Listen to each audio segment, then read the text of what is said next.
What's up, guys? Welcome back here to a new video, and we got a pretty significant story coming out tonight out of the Wall Street Journal.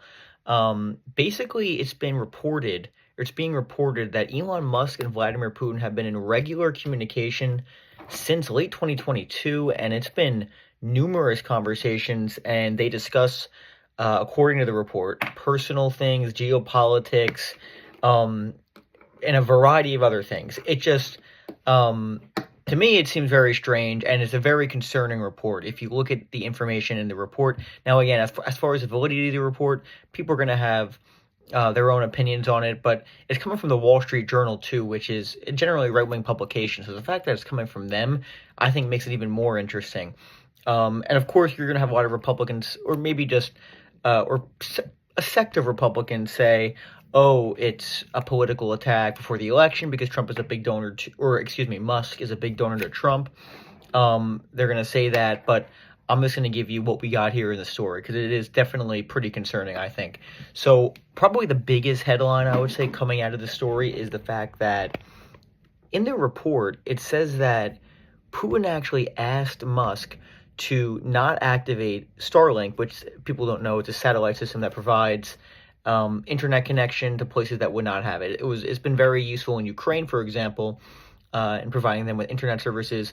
I believe in the Gaza Strip as well. He's actually provided it in certain areas, which is, there's no question, is extremely beneficial, and there's a lot of good that he does. Now, he asked him not to activate it in Taiwan, though, as a favor to Xi Jinping. That's pretty interesting, guy. This is a private U.S. citizen, and he's a contractor for the U.S. government, and now he's negotiating with foreign leaders, especially foreign adversaries, over what technology he's allowed to use or activate, being requested by the Russian leader. It's very strange. First of all, why is he even in communication over this anyway? Very strange. And how the report got leaked, too, is also interesting, and I think raises a number of questions here. Now, I was reading some of the parts of the report here, and it's interesting how, again, I said that it was used in Ukraine, but strictly Musk is not allowing it to be used for offensive military purposes. Now, and in the beginning he supported it altogether, and then he switched his position to not offensive. Now, this is interesting. Now, it's certainly, based on this report, it raises speculation. Did this come after a conversation with Putin? It's certainly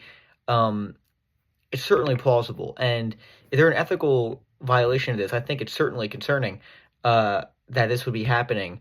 And again, even there's other, maybe not threats, but certain pressure that's been applied to Musk through the Russian government, according to the report, where they've been potentially threatening his business, saying, saying that the Russians need more influence on X. And again, if anyone's on Twitter here, they know that there's half the accounts now, maybe that's an over-exaggeration, but there's a significant number of accounts, even popular accounts, are clearly bot accounts. It's so obvious. It's ridiculous. You look at, Elon Musk, just look at his Twitter account or his post. You look under it, it's like, oh, you could just tell the accounts are not real. It's like an AI headshot. I mean, it's so ridiculous. It's so obviously untrue, that it's just a fake person. Now, again, it's also concerning. Like I said, he's a U.S. contractor, Musk. So, again, knowing Putin and the Russian government, it's totally possible that they could be asking for information. And of course, SpaceX has satellites all over the world. Who knows the influence the Russians have on this now that they're in communication with Musk, as well as the fact that he's a huge Trump donor. I mean, of course, the Trump-Russia connection is very controversial. But again, it's just going to raise questions again. What is going on here? Because the fact that we have a U.S. contractor and who's the richest person, this is one of the most powerful people in the world, having close ties with the Russian government, it's very strange. I'm curious to see how we respond to this. It's a concern, guys. It's a bombshell story. I don't think there's any question about it. And there's some reports already saying that this could be a potential violation of the Logan Act, which is a U.S. law that basically says you're not allowed to have communication on foreign policy matters with the foreign government without authorization from the U.S. administration, which of course he did not have. Now, did he actually discuss policy changes? Who knows? I don't know. That it's not really clearly stated in this story, but there's no question it's very concerning. And if it came from The Atlantic or a more liberal magazine, guys, it wouldn't, I don't know if I'd even be talking about it. But the Wall Street Journal is a right-wing publication. The fact that they're reporting this, and it seems like they have good sourcing, it's a concern. It's a concern that, a massive U.S. donor to whenever politician who has a good chance of being president of the United States now has close ties with a Russian president. And by the way, guys, speaking on Musk, he gave another $50 million into his Save America PAC, which is the Trump PAC, to elect him. And he's given over $120 million now. So again, the idea that Trump isn't tied to big money, which you saw J.D. Vance said on Theo Vaughn, that, he's not tied to money and interest. Totally, I mean, it's ridiculous, guys. It just, look up it's absurd. Kamala Harris gets big money. There's no question about it, from massive billionaire donors.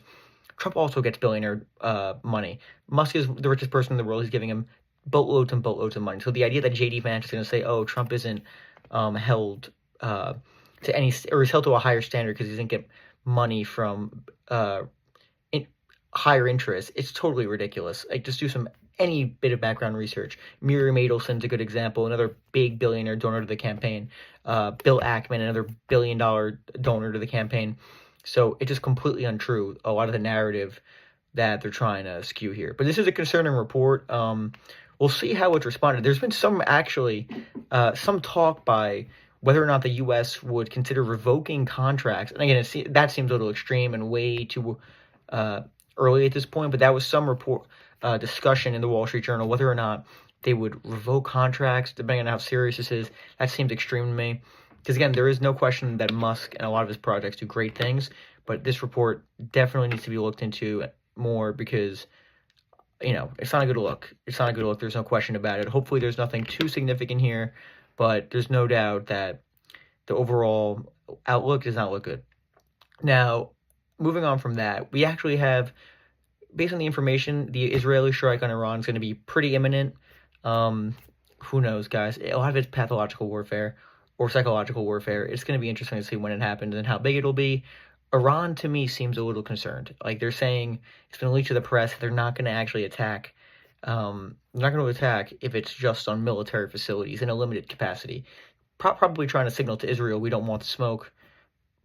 But I don't know. It seems to me Israel's going to respond hard. But we'll see what happens. You'll never know until it actually does. So, all right, guys. I hope you enjoyed this video, and I'll get back to you probably when Israel strikes, which my guess will be pretty soon. So, all right, I'll talk to you guys later. And in less than 2 weeks to Election Day, so we got an interesting couple of days ahead.